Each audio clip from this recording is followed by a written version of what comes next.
one year in the month of August.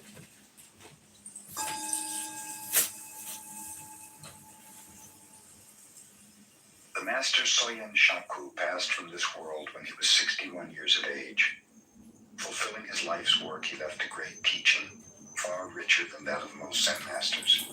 His pupils used to sleep in the daytime during midsummer, and while he overlooked this, he himself never wasted a minute. When he was but 12 years old, he was already studying Kendai philosophical speculation. One summer day, the air had been so sultry that little Soyen stretched his legs and went to sleep while his teacher was away. 3 hours passed when, suddenly waking, he heard his master enter, but it was too late. There he lay, sprawled across the doorway. "I beg your pardon. I beg your pardon," his teacher whispered, stepping carefully over Soyen's body, as if it were that of some distinguished guest. After this, Soyen never slept again in the afternoon.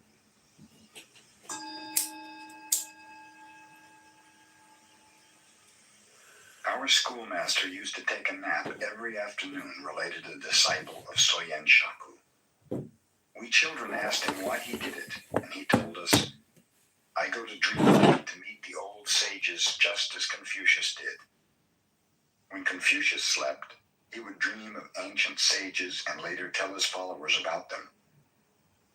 It was extremely hot one day, so some of us took a nap. Our schoolmaster scolded us. We went to dreamland to meet the ancient sages, the same as Confucius did," we explained. "What was the message from those sages?" our schoolmaster demanded. One of us replied, "We went to dreamland and met the sages and asked them if our schoolmaster came there every afternoon, but they said they had never seen any such fellow."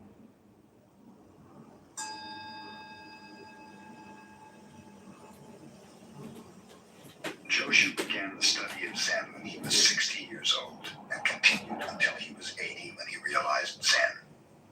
He taught from the age of 80 until he was 120. A student once asked him, "If I haven't anything in my mind, what shall I do?" Joshu replied, "Throw it out." "But if I haven't anything, how can I throw it out?" continued the questioner. "Well," said Joshu, "then carry it out."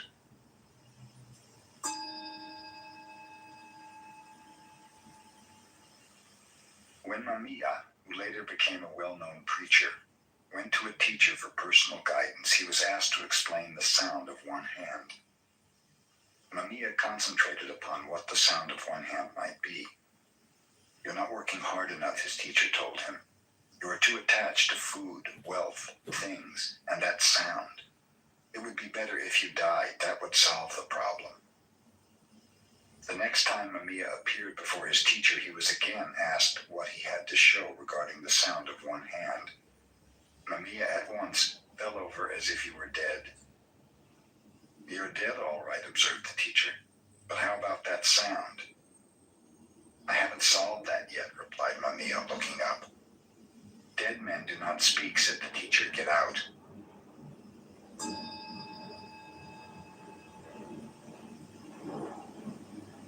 Tosui was a well-known Zen teacher of his time. He had lived in several temples and taught in various provinces. The last temple he visited accumulated so many adherents that Tosui told them he was going to quit the lecture business entirely. He advised them to disperse and to go wherever they desired. After that, no one could find any trace of him. 3 years later, one of his disciples discovered him living with some beggars under a bridge in Kyoto. He at once implored Tosui to teach him. "If you can do as I do for even a couple of days, I might," Tosui replied. So the former disciple dressed as a beggar and spent a day with Tosui. The following day, one of the beggars died. Tosui and his pupil carried the body off at midnight and buried it on a mountainside. After that, they returned to their shelter under the bridge. Tosui slept soundly the remainder of the night, but the disciple could not sleep. When morning came, Tosui said, "We do not have to beg food today.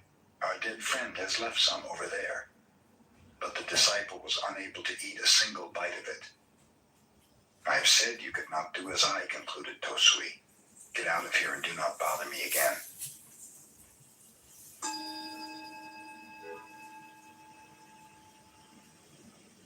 When Bankei held his seclusion weeks of meditation, pupils from many parts of Japan came to attend. During one of these gatherings, a pupil was caught stealing. The matter was reported to Bankei with the request that the culprit be expelled. Bankei ignored the case. Business tech that's bold, fresh, and delicious. Get started at easycater.com. Later, the pupil was caught in a similar act, and again Bankei disregarded the matter. This angered the other pupils, who drew up a petition asking for the dismissal of the thief, stating that otherwise they would leave in a body. When Bankei had read the petition, he called everyone before him. You are wise brothers, he told them. You know what is right and what is not right. You may go somewhere else to study if you wish. But this poor brother does not even know right from wrong. Who will teach him if I do not? I'm going to keep him here, even if all the rest of you leave. A torrent of tears cleansed the face of the brother who had stolen. All desire to steal had vanished.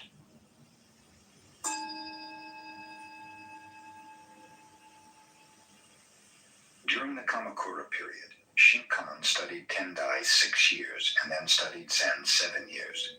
Then he went to China and contemplated Zen for 13 years more.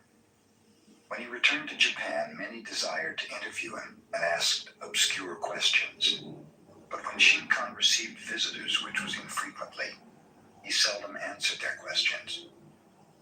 One day, a 50-year-old student of enlightenment said to Shinkan, I have studied the Tendai school of thought since I was a little boy, but one thing in it I cannot understand. Tendai claims that even the grass and trees will become enlightened. To me, this seems very strange. Of what use is it to discuss how grass and trees become enlightened? Asked Shinkan. The question is how you yourself can become so. Did you ever consider that? I never thought of it in that way, marveled the old man. Then go home and think it over, finished Shinkan.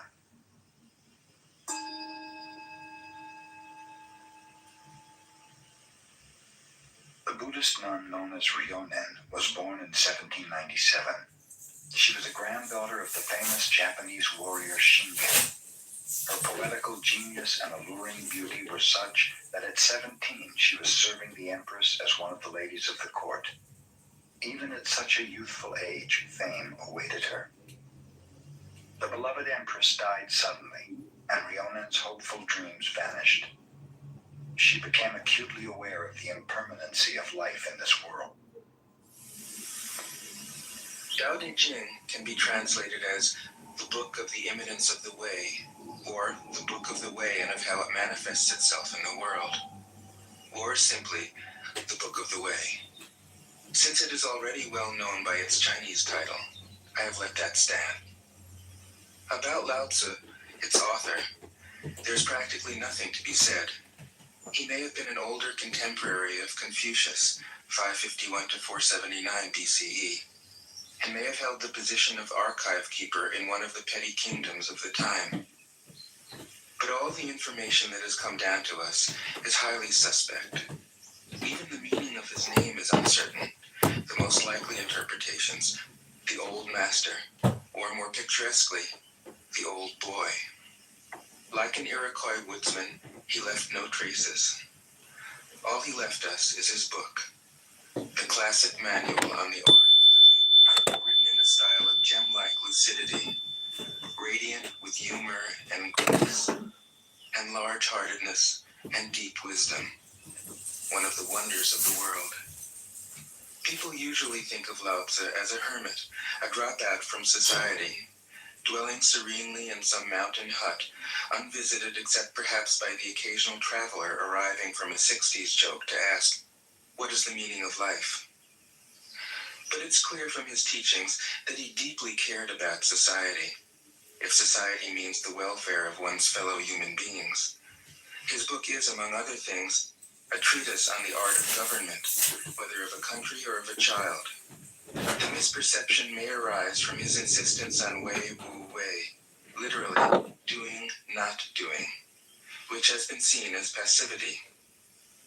Nothing could be further from the truth.